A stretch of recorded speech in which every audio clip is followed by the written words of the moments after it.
sou o jornalista Dylan Della Páscoa, editor-chefe da agência Safras. Hoje eu converso com o Maurício Murussi, que é o especialista de safras no mercado de açúcar e de etanol. Com isso a gente dá continuidade às lives semanais de Safras e Mercado, toda sexta-feira, hoje às 15 horas, mas normalmente a partir das 14 horas a gente disseca uma das principais commodities do mercado agrícola brasileiro. Hoje o assunto é o mercado de açúcar. E para dar mais mobilidade, mais agilidade a essa conversa, eu peço a todos que estão nos acompanhando que mandem suas perguntas, seus comentários, que o Maurício está à disposição para resolver, para sanar todas essas dúvidas. Bom, Maurício, começando então a nossa conversa, o tema dessa live é o comportamento do mercado dentro desse novo cenário macroeconômico mundial. Eu gostaria que tu explicasse para nós qual é essa alteração, que alteração teve nesse cenário macroeconômico na comparação com o que ocorreu durante a pandemia, que havia todo um cenário de recessão global, de preocupação com a economia mundial. Eu gostaria que tu destacasse essa diferença que há no mercado macroeconômico hoje e também o que isso pode impactar no mercado internacional de açúcar e também no mercado brasileiro. Boa tarde, Maurício. Boa tarde, Dylan. Então, basicamente, essa diferença que está acontecendo aí no cenário macro internacional é o agravamento das preocupações quanto à capacidade da recuperação da economia internacional, né? Os poucos dados que vieram positivos vieram com base em pacotes de estímulo dos governos, né? Então a gente tem aí a China, União Europeia e Estados Unidos com fortes pacotes de estímulo, Estados Unidos um pouquinho abaixo do que esperado, motivando alguma recuperação. O problema é que essa recuperação ela é, de certa maneira, artificial, né? Ela é baseada em uma ação mais objetiva do governo em incentivar determinados setores da economia. Então, a percepção sobre esse nível de artificialidade da demanda, de recuperação da demanda, é que mantém o tom ainda de forte preocupação quanto à demanda geral por commodities, né? O maior termômetro desse cenário não é o índice geral de commodities, que geralmente tem na Nova York, lá, o CRB, é basicamente o mercado de petróleo. O mercado de petróleo, como todos bem sabem, recentemente perdeu aquele patamar de R$45 o barril, tipo Brent em Londres, que a gente observava em agosto, e agora atualmente trabalha em R$40 o barril. Agora, enquanto a gente faz essa live, né, aqui da Safras de Mercado, a gente pega o primeiro contrato driver em Londres e já está a $39 o barril. Ou seja, isso é um termômetro da atividade macro internacional que diz a seguinte mensagem: a recuperação econômica, que na verdade poucos índices são de recuperação econômica. No geral, a gente tem quedas no PIB do segundo trimestre, né? Mas os poucos nichos de mercado, os poucos vetores que compõem o PIB, que se fortaleceram, foram baseados numa demanda artificial, influenciadas aí pelos pacotes de estímulo dos governos, né? E o resultado disso aí, eu estou falando do petróleo, né? Porque o petróleo está baixo, saiu de 45, foi para 40, e agora está abaixo de 40, tem 39.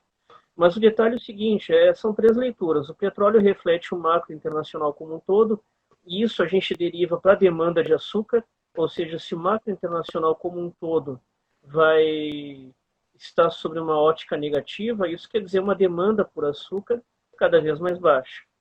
E o mesmo vetor do petróleo a gente pega e observa também, deriva ele para uma leitura do etanol, né? Quanto menor o petróleo, maior vai ser a pressão de baixa sobre a gasolina no mercado interno e menor vai ser a tendência maior vai ser a tendência de desvalorização do etanol hidratado aqui no mercado físico, né?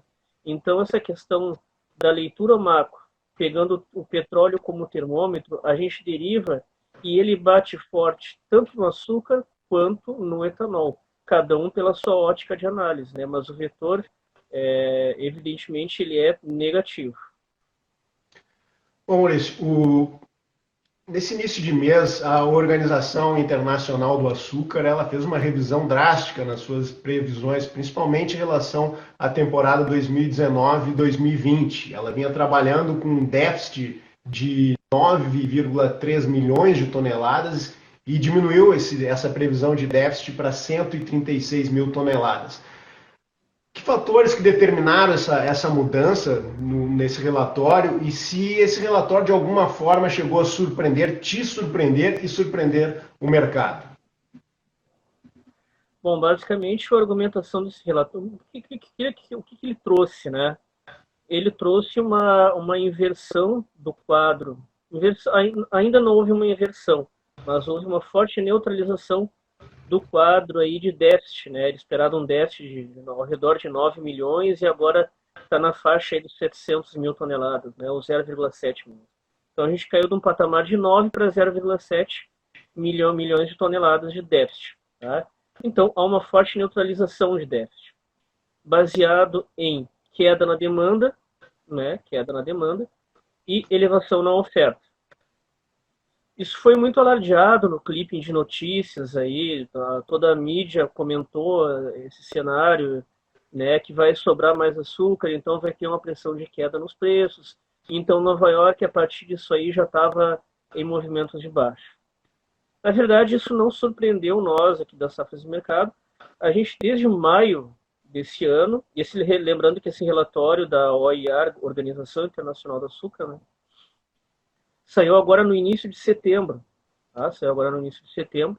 Só que desde maio, nós, as Safras e Mercado, nós vemos comentando que a Secretaria de Agricultura dos Estados Unidos, o USDA, já tinha mostrado um cenário ainda mais agressivo nesse sentido. O que eles fizeram? Eles pegaram um déficit de 5 milhões de toneladas da temporada anterior, enquanto a OIA falava que era um déficit de 9, eles falavam que era de 5, né? Já era menor. Então aí já é uma diferença muito grande. E indicaram que esse déficit vai se transformar em superávit de 10 milhões de toneladas ao fim da próxima temporada internacional, que começa agora em outubro desse ano. Então aí sim a gente tem um shift, uma mudança considerável, tá? De um déficit de 5 para um superávit de 10. Né? Então um crescimento aí de 15 milhões de toneladas. O USDA estava falando isso desde maio, e nós, as Safras de Mercado, através do nosso serviço de consultoria, falando diretamente com nossos clientes de consultoria, nós alertávamos isso aí desde maio, isso já não é novidade. Então, quando vem a OIA, a Organização Internacional do Açúcar, em setembro, maio, né, maio, junho, julho, agosto, 4 meses depois, vem a OIA e ainda não dá toda a notícia ainda, não dá toda a informação. Ela não diz que o cenário de déficit vai passar de déficit para superávit, ela só neutraliza de 9 para 0,7 ainda. Ela mantém um déficit ainda, déficit de 700 mil toneladas, mas ainda é um déficit. Então, em setembro, a OIA está alertando, olha, pessoal, o negócio é o seguinte, pelo que a gente está vendo aqui, vai ter uma oferta maior e uma demanda menor por causa da crise da pandemia. Mas isso em setembro. Em maio, o USDA já estava falando isso aí. E nós, as Safras de Mercado, nós tínhamos dado o devido alerta, porque ainda em maio era evidente que essa questão da pandemia ia bater forte aí, pelo menos na demanda, né? Mas na oferta também, porque a gente tem uma capacidade de recuperação na Ásia muito grande, principalmente na Índia e na Tailândia, mas isso aí é outra história. Eu estou ainda comentando o saldo, né? Timing também de uma entidade para outra, né? E sempre vale abrir aquele parênteses para a seguinte questão. Lá em maio, quando o USDA ainda apontava para um déficit de 5, a OIA apontava para um déficit de 9. Então tem 4 milhões de toneladas de diferença entre um e outro, o que não é nada desprezível, né?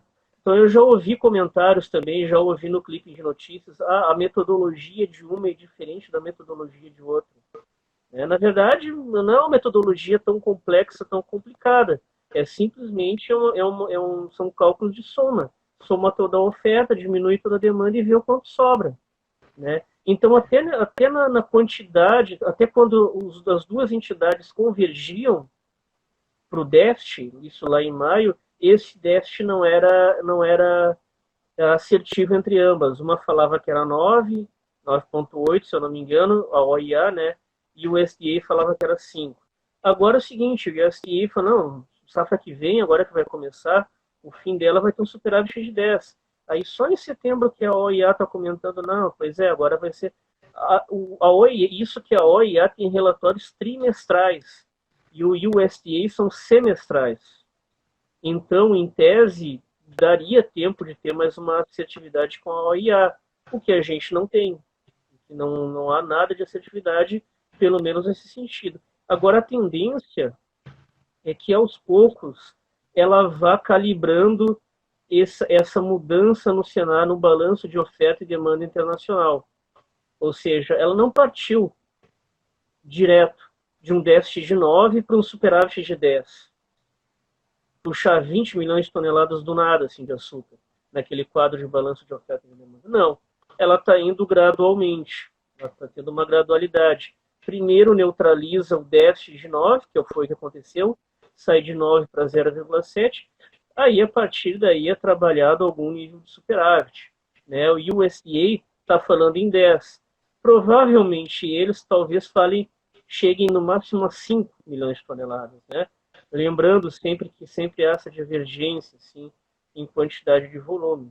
Então é isso que a gente alerta, ou seja, essa notícia, digamos que, entre aspas, uma aspas muito grande, impactou o mercado, porque na verdade não impactou nada. Né? O mercado de Nova York, para o driver até então outubro, ele já vinha num cenário de baixa. Nós, falando com clientes, nosso serviço de consultoria, a gente já vinha alertando, olha pessoal, a Ásia vai ter um aumento na oferta, porque as chuvas de monções, isso na outra live que nós fizemos aqui, Dylan, eu até comentei contigo, está gravado isso aí na outra live, as chuvas de monções que começam em junho, pelo calendário, começam em junho, se intensificam entre julho e agosto, aí a partir de setembro começam a diminuir, vão terminar só em outubro do mês que vem, né? É coincidente ou não é coincidência, em outubro que começa a safra da Ásia, quando terminam as monções, né? Mas aquelas chuvas de monções que começaram em junho, se intensificaram em julho e agosto, na nossa live de agosto, no ápice delas, elas estavam 30% a 40% acima da média dos últimos 50 anos, estavam provocando inundações na China, na Índia, no Japão, no Paquistão, né, em várias regiões da Ásia. Essas chuvas de monções é que vão reforçar ainda mais o tom de recuperação da safra indiana, por exemplo, elevando os reservatórios. Ou seja, a gente já vinha alertando que a Ásia era um grande pivô de aumento na disponibilidade de oferta do açúcar. Né? Na época do segundo mandato do Obama, a orientação de política externa, né, do hard power lá do governo Obama era pivô para a Ásia. Isso aí é relações internacionais, né? Tem nada a ver com a gente aqui. Mas eles usavam o termo pivô para a Ásia, ou seja, os Estados Unidos vão se voltar para a Ásia para combater a China. Essa mesma analogia a gente pode colocar no mercado de açúcar. Há um grande pivô para a Ásia, há um grande direcionamento para a Ásia do mercado de açúcar. Né? Não só nessa safra, mas para outra safra também. Por quê? Por conta desses grandes impactos aí que a produção deles e a capacidade de recuperação da produção deles proporciona. Antes, eu estou falando aqui da próxima safra, né? Recuperação da safra de indiana, 28 milhões de toneladas temporada passada, vai para no mínimo 33, isso se não for a 35. Né? Mas antes mesmo disso, somente na Índia a gente tem estoques de 16 milhões de toneladas. Né? Então esse é o grande pivô da Ásia, é a grande argumentação, é a grande, digamos, falácia, né? A grande falácia que a OIA está comentando sobre o mercado de açúcar, falando, dando praticamente uma notícia velha, dando em setembro algo que em maio o USDA já tinha comentado, né? E aí algumas partes do clipping de notícias externo à agência Safras, né, deram um grande destaque para isso aí, justificando quedas no açúcar que já estavam acontecendo há semanas por questões da Ásia, por questões das monções, por limitações no petróleo, por limitações na própria demanda. Né? Então, esse também é mais um tópico do serviço de consultoria das safras, porque é o seguinte, nós não ficamos só informando, a produção vai ser X, a demanda vai ser Y. Não, nós alertamos também quanto a essas leituras que sobre o mercado que acabam não condizendo muito assim com o que está acontecendo. Né? Informam um direcionamento, sim, mas informam um atraso muito grande. né, usam essa notícia que tem um timing, um delay muito grande, para justificar movimentos que já existem há semanas no mercado. Na verdade, não é nenhuma novidade, mas esse é o sentido de toda a argumentação aí, né, Edilon? Bom, com impacto ou não do número da OEA, Maurício, o fato é que depois de uma reação em agosto, os preços lá na Bolsa de Mercadorias de Nova York, nesse início de mês, eles vêm patinando, a posição outubro não consegue passar dos 12 centavos de dólar. Eu gostaria que tu falasse, nesse momento, qual é a previsão, qual é o impacto para esse preço do açúcar até o final de 2020, nos próximos meses. E aproveitando aqui, eu já quero encaixar a pergunta do Ney Souza. O Ney Souza que está sempre aqui com a gente, que mandou um abraço para mim, mandou um abraço para ti. A gente retribui esse abraço. Ney, obrigado pela audiência. E ele pergunta se o mercado interno para o cristal vai sofrer pressão nos preços.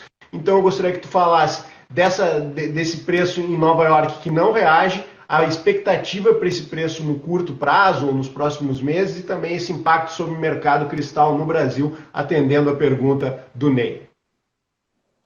O cristal ele até já tem reagido, né? Aquele nível de 85 a 86 que a gente via na média do interior de São Paulo, a gente já está vendo 84. Então ele bateu naquela limitação de 85, querendo ir para 86 e não conseguiu chegar no 86.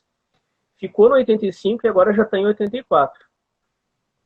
Claro que está indo para 84 no momento que a safra do Centro-Sul já se distancia cada vez do seu ápice produtivo, que foi na segunda quinzena de julho, né?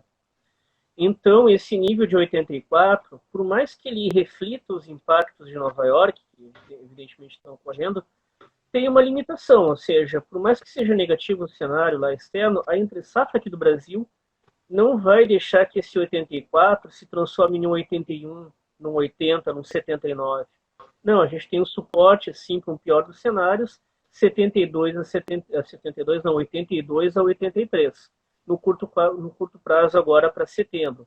Embora tenha se direcionado a 86, se acomodado em 85 e agora recuado a 84 reais a saca, no cristal 150 e Punza, a tendência é que se caso ocorram recuos mais intensos, eles não ultrapassem 83 a saca e para o restante de setembro. Né? Isso aí, mercado físico tem a sua dinâmica própria, reflete em parte Nova York, mas ele é muito independente também. Né? Tem alguns mercados físicos aqui no Brasil que eles já são mais diretamente vinculados a Nova York, digamos, é o caso do café. O café, ele reflete diretamente quando há uma movimentação em Nova York, há uma movimentação no câmbio, como ele é voltado à exportação, ele vai lá e ele precifica no mesmo dia. O mercado físico do cristal, não. Ele tem a sua dinâmica. Ele tem uma sustentação das usinas que preferem fabricar mais VHP para exportar. Ele tem uma sustentação nessas usinas que, ao invés de fabricarem VHP, preferem fabricar hidratado. Todos esses dois produtos têm demanda em grande escala. O cristal, não. O cristal ele tem um nicho de mercado próprio específico. Então, ele sofre muito, sofre entre aspas, né? Ele encontra um suporte muito grande na redução na disponibilidade de oferta. Então, às vezes parece que o cenário externo é muito negativo para o VHP, para o cristal não é, porque ele tem a sua ofertinha limitada ali, então ele consegue se sustentar. E é o caso agora, né? Ele está tendo aquele recuo que a gente está observando, mas um recuo bem moderado. Quando é um cenário de voltar para 78, voltar para 77, 79, não é nesse ponto. Voltando à tua primeira pergunta, Dilon, o que está acontecendo com Nova York? Ainda em final de maio, início de agosto, tá? Nossa curva de preços de Nova York, tá? Essa curva futura, ou seja, pegando não só o contrato driver, que até então era outubro 20, né? Mas pegando ali março 21, né? Julho 22, pegando toda a curva futura de preços. A gente via que, embora agosto, no melhor momento em agosto, o melhor momento de outubro 20, quando ele se direcionava para 13,50, e já começavam especulações sobre 14, os outros ativos não passavam de 13. E se a gente pegar a curva futura de preços de hoje, aí pegando lá outubro 21, março 22, maio 22, julho 22, a gente vê aqui 12,35, 12,37, o 12,60 o atual driver, março 20, 12,60. Pegando o driver atual 12,60, esse fechamento dessa sexta-feira, né, Dilma? E olhando para frente, maio 21, 12,47. Depois, julho 21, 12,36. Ou seja, daqui para frente ele só cai. Tá? A curva futura é negativa. Isso o mercado de hoje, tá? Setembro, dia 11 de setembro. Né? Só que essa curva de preços futuros ela é negativa desde o final de maio, início de agosto. Né? Desde lá a curva futura é negativa. Então, desde pelo menos abril e maio, a gente não vê uma perspectiva, hoje está 11, 12, mas daqui a 6 meses, daqui a um ano vai estar 14. Não, a gente não vê isso. A gente vê, melhor das hipóteses, melhor dos cenários, 13. E aí a pergunta que fica, mas por que o melhor dos cenários não passa de 13? Por que o melhor dos cenários não vai para 14, 15, 16, 17, 18? Por conta da Ásia, que eu comentei agora há pouco na resposta da outra pergunta, Dilma. Que eu comentei, a Ásia tem grandes perspectivas de produção e de recuperação de safra na Índia, na Tailândia, que é o grande ponto de polêmica, é a Tailândia, né? Porque um pouco eu chego na Tailândia, né? Mas estou falando do geral. Recuperação na China, a gente tem estoques recordes na Ásia, que só da Índia 16 milhões de toneladas. A Tailândia, não fosse a quebra da última temporada, ia ser 8 milhões e meio, mas daí é 3 milhões e meio.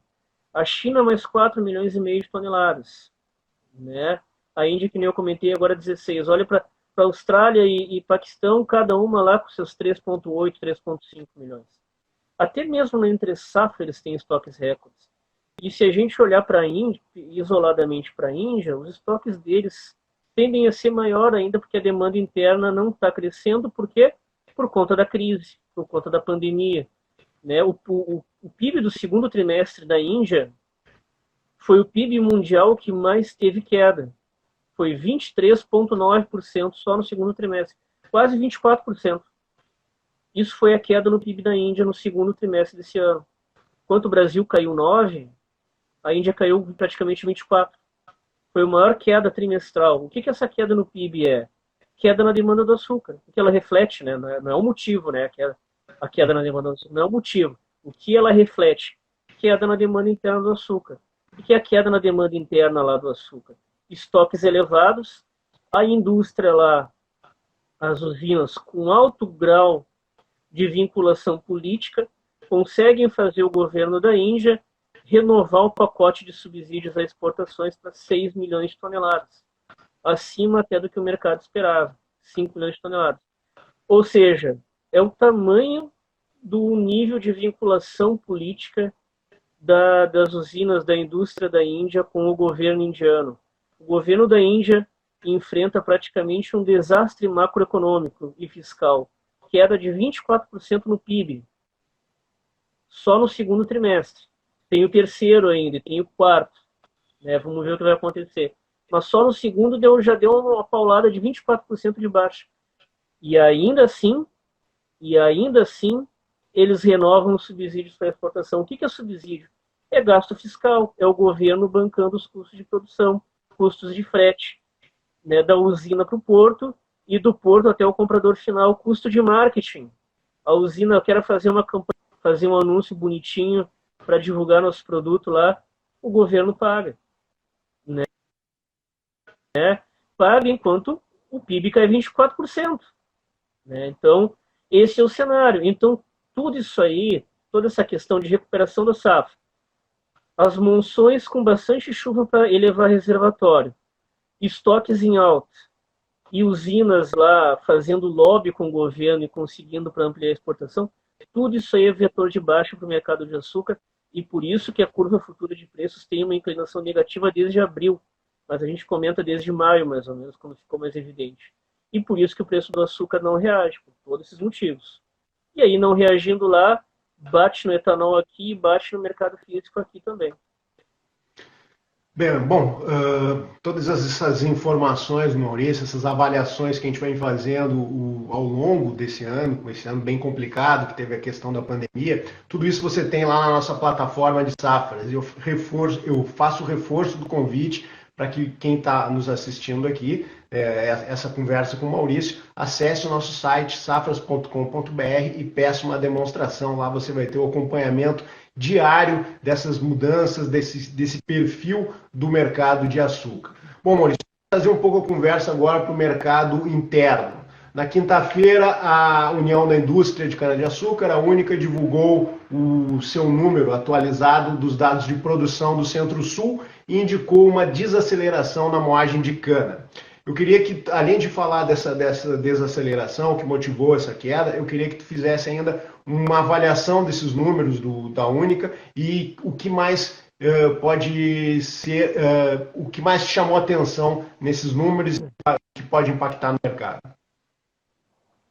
Bom, basicamente, no dia até, né, Dylan, nós emitimos um relatório, nós emitimos um estudo específico aqui da Safras Mercado, através das nossas plataformas, diretamente para os clientes de consultoria, né? Fizemos um estudo específico sobre esses dados da Única, né? Todo de 15 em 15 dias a gente lança um estudo específico, cada vez que os dados são atualizados. E nesse estudo, né, a gente comentou que basicamente são duas as informações principais que a gente deriva desse relatório. Tá? A primeira, que já era antecipada e não foi nenhuma surpresa, mas é uma informação importante, é que a safra do Centro-Sul está cada vez mais, se distancia cada vez do seu ápice produtivo, né? Que foi a segunda quinzena de julho. Então, da segunda quinzena de julho para cá, até o final, a gente vai produzir cada vez menos. Tá? A colheita vai daqui para o fim, daqui para entre safra. Então, aquela curva de oferta ela já não está mais positiva, ela está negativa. Então, segunda quinzena de julho foi o break-even point, ali da curva de oferta. Dali, ela inverteu o direcionamento, passou de ser positivo para negativo. Tudo bem. Isso aí a gente já sabia, isso aí em julho a gente já comentava, na primeira quinzena a gente já comentava isso aí. Então está tudo tranquilo. E o detalhe é que essa redução na disponibilidade de oferta de cana, açúcar, anido, hidratado, sejam quais forem os derivados, essa redução na disponibilidade de oferta não está representando um suporte aos preços, não está evitando que os preços caiam. Essa é uma informação importante, derivada desse primeiro ponto aí, que é a inversão no vetor da curva. Né? Segunda informação, e aí sim que eu acho que é a mais impactante no mercado, é a que é mais novidade no mercado, que é a redução na demanda de etanol hidratado no Centro-Sul. A expectativa das safras de mercado era que haveria uma demanda ao fim de agosto na faixa de 1,65 bilhão de litros, e na verdade essa demanda acabou vindo no nível de 1,58 bi. Foi uma diferença, embora se a gente for colocar na ponta do lápis, não foi uma diferença assim tão grande assim em termos de volume. Mas em termos de impacto psicológico ela foi sim. Né? Porque desde abril nós observávamos a demanda crescendo. Abril foi o momento de menor consumo de hidratado nos últimos 5 anos. Né? Então, desde lá, a demanda vinha crescendo. Foi 1,22, 1,35, 38, 40, 47. Até julho, fechar em 1,60. Agosto a gente esperava 1,65, veio 1,58. Então de julho para agosto caiu de 1,60 para 1,58. E esse 1,58, isso aí deu uma queda de 1,8%, se eu não me engano, pouco mais de 1%. No ano, a queda ainda é maior, a queda é de 20%, né? Que aí a gente tem uma comparativa aí com 1,99 bi de agosto do ano passado, praticamente 2 bilhões de litros somente no Centro-Sul. Então, no ano comparativo... Claro que os dados da Única, quando a gente pega o dado da Única, eles fazem só o comparativo anual, né? Então, dá aquela paulada de 20%. Mês passado, quando a demanda cresceu, a gente esperava 1,56 e vem 1,60, né, superando até a nossa expectativa. No ano, embora tenha crescido ali 8% na margem, né, que é muito importante, no ano ela ainda vinha ali uns 9% abaixo. Então, no ano vai ter sempre um comparativo negativo, porque, né, o ano passado a gente não tinha uma crise da pandemia, e nesse ano a gente tem. Então, querendo ou não, vai ser negativo. E o comparativo da Única ali traz aqueles dados quinzenais sempre a ótica anual, né? Então está sempre negativo aquilo ali. Mas até então, na margem, a gente vinha com crescimento, o que vinha amparando algum crescimento nos preços do hidratado. Só que agora a gente não tem mais isso. Agora a gente tem uma demanda interna, como eu falei, de 1,6 para 1,58. O detalhe, tá?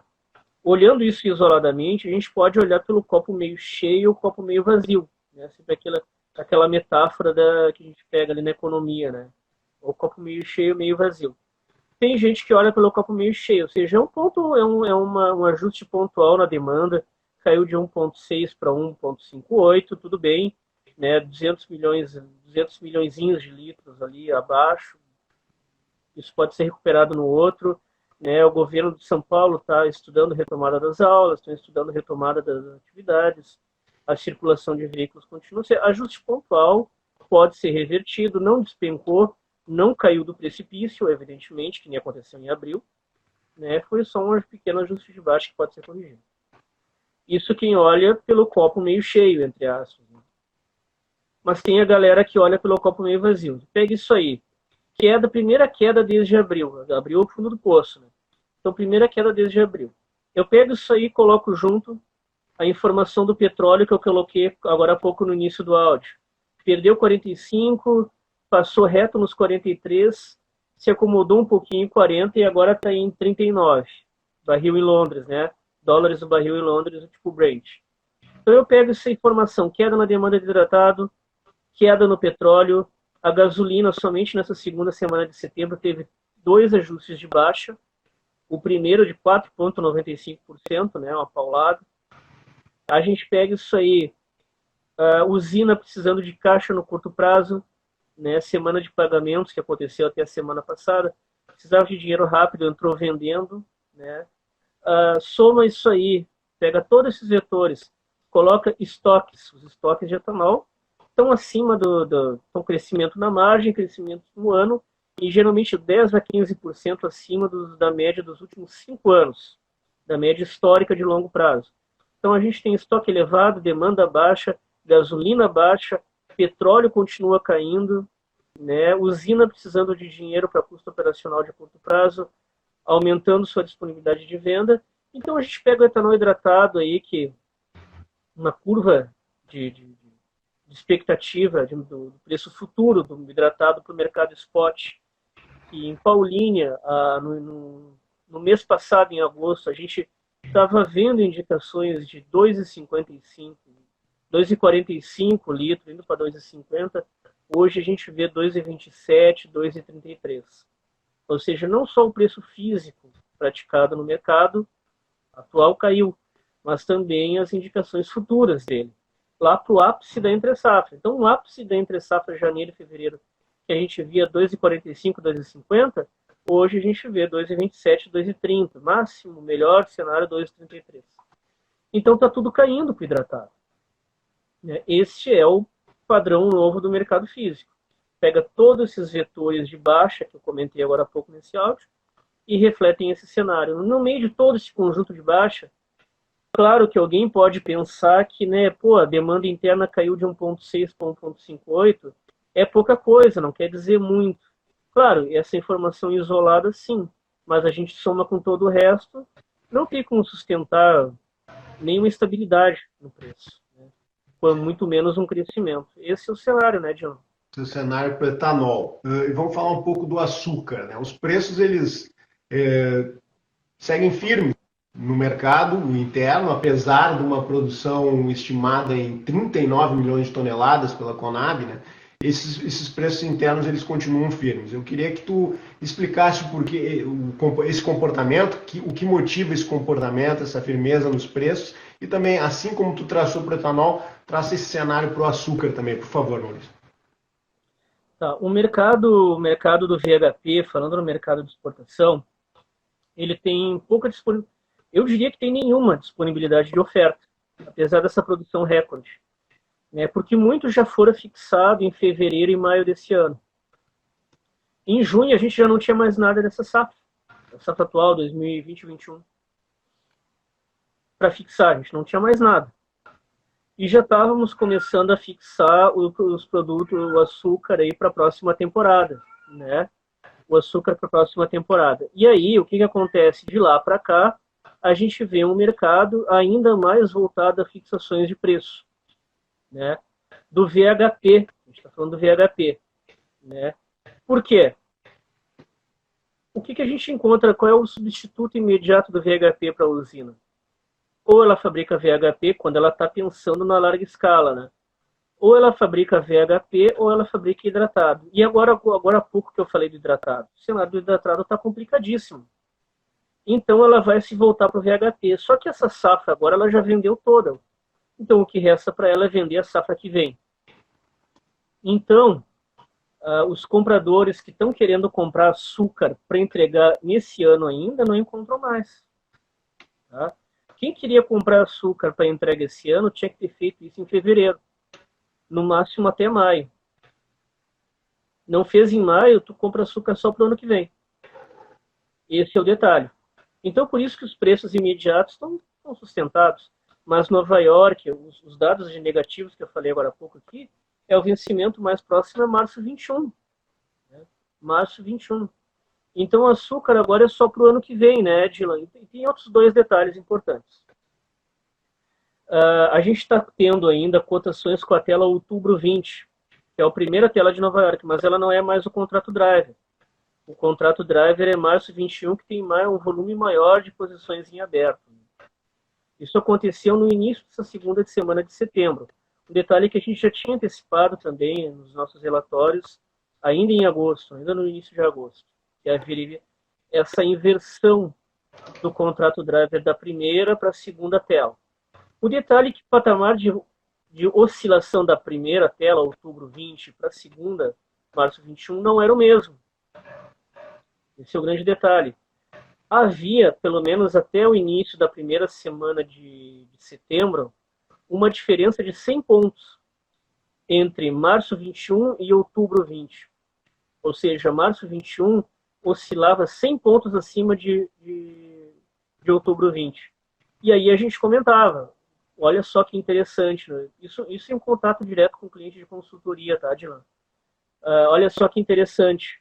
Lá na segunda semana de setembro, quando mudar o driver da primeira para a segunda tela, as novas fixações vão ter um salto de 100 pontos somente nessa inversão de referencial, mudança de referencial. Claro que isso, da primeira para a segunda semana, houve uma leve aproximação da primeira para a segunda tela. Então não houve uma diferença de 100 pontos, ela foi para 70 pontos. Mas ainda assim, houve um crescimento de 70 pontos na mudança de patamar de outubro para março.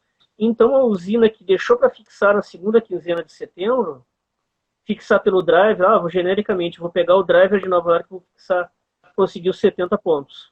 Só nisso aí. Só nisso. Se a gente pegar o Basis em Santos, que é aquele prêmio ou diferencial pago para o exportador lá, né?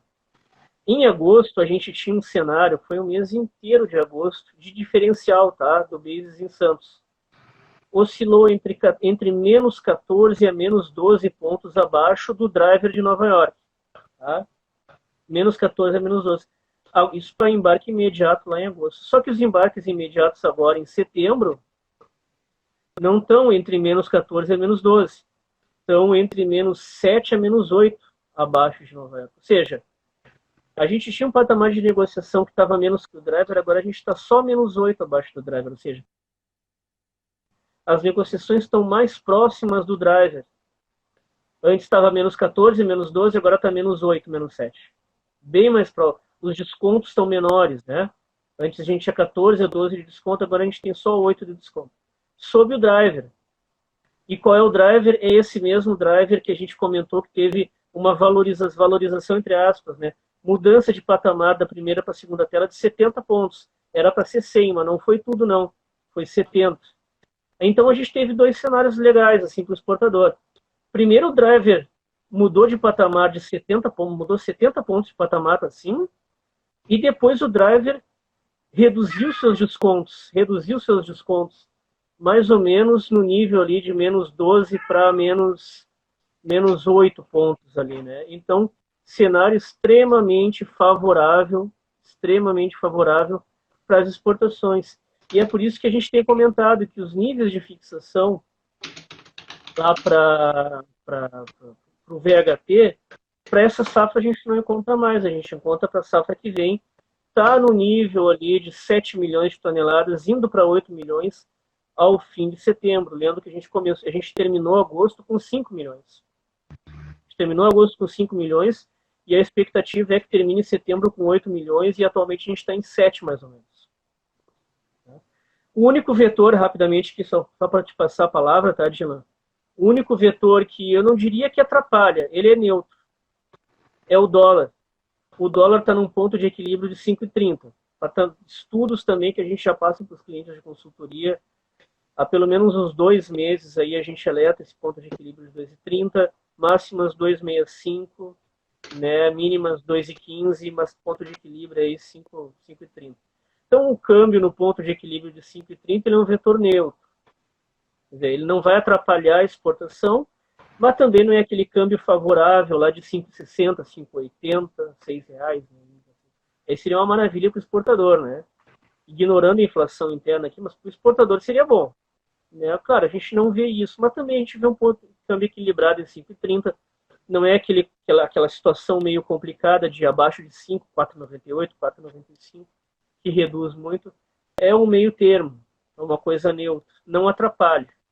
E por outro lado, a gente tem a exportação é 3 vetores, né? É o referencial Nova York, é o câmbio e o basis. Então o câmbio não atrapalha e o basis e o referencial estão ótimos, né? Como eu comentei com um cliente, ainda nessa manhã eu comentei com um cliente de consultoria nosso. É difícil a gente pegar um cenário em que os 3 vetores, o câmbio, o basis e Nova York, o driver, né, colaborem para o exportador. Geralmente eles ficam alternando, né? Um deles vai estar meio complicado, às vezes estão os 2. E nesse cenário a gente está com os 2 positivos, né? E um neutro, que é uma ótima notícia. Né? Bom, eu sou o Jean Della Paz, estou conversando aqui com o Maurício Murussi sobre o mercado de açúcar e etanol.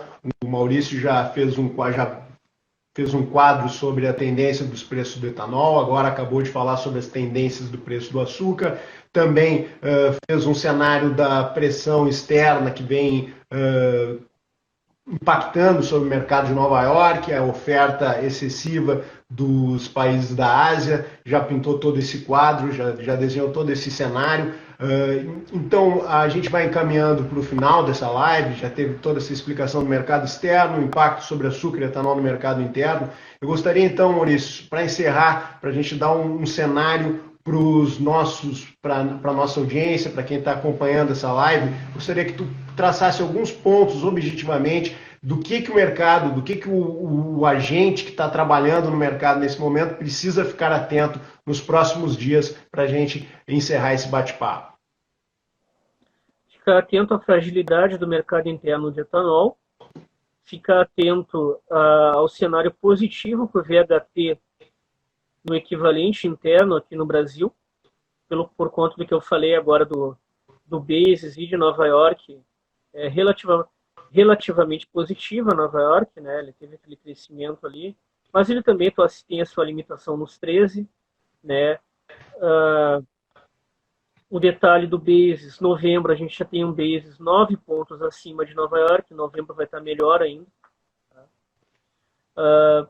O câmbio tende a ficar neutro, mesmo com as eleições aí, então o câmbio tende a permanecer num patamar lento.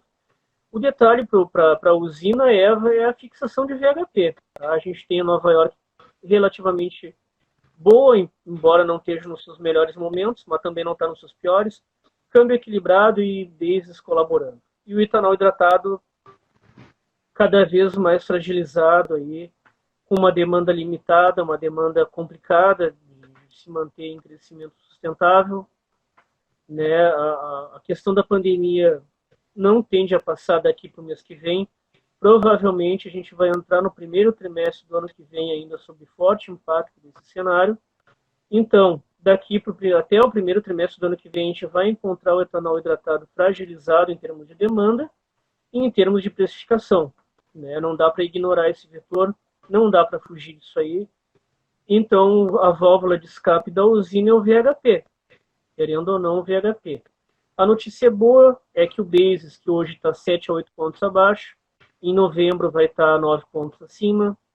Né? A gente tem aí um driver com suas limitações, evidentemente, mas ainda assim 12,50, 12,80. Esse é o cenário. O cristal ali naquele patamar que eu comentei, cenários mais negativos que a gente encontra é 82, 83 a saca, e com perspectivas de possível retomada 85 com a proximidade da entre-safra. Mas o detalhe é que a entre-safra também escasseia a demanda, né? As indústrias consumidoras aqui do Brasil, elas evitam fazer contrato de fornecimento no mercado interno na entre-safra, né? Então a demanda fica escassa também, assim como a oferta. Então o mercado para. Então a gente vê um patamar de 85, 83 agora, sem grandes volatilidades para baixo ou para cima, né? Abaixo de 80 ou acima de 85. Então trabalhar um patamar ali entre 84 e 83, o nível mais assertível possível. Né? Estresses de máximo 85, estresses de máximo 82, 81. É esse o cenário, basicamente. Tá certo, Maurício. Agradeço a participação de todos, além das informações que o Maurício passou aqui. Agradeço a quem assistiu essa live. A gente tem realizado lives toda sexta-feira. Na próxima sexta-feira a gente volta ao nosso horário tradicional das 14 horas e o assunto da live será o mercado de boi gordo, o mercado de carnes em geral, com o Fernando Henrique Iglesias. Mas você pode, não precisa esperar até lá para ter informações sobre o mercado. Acesse o nosso site safras.com.br e peça uma demonstração gratuita da plataforma Safras. Lá você vai ter tudo isso que o Maurício falou, essa interação com os nossos clientes. Isso você tem diariamente lá, direto com os nossos analistas. Você acompanha o noticiário da Agência Safras, você tem gráfico, você tem tabela, uma gama infinita de informações para fazer o melhor negócio. Eu convido vocês a conhecer a plataforma Safras e também no site de Safras você pode acompanhar os cursos online de Safras e Mercado. Agradeço ao Maurício novamente. Obrigado, Maurício. Uma boa tarde para ti e para todos que acompanharam essa live. A gente retorna na sexta-feira conversando sobre carnes. Até lá. Eu agradeço, um abraço a todos.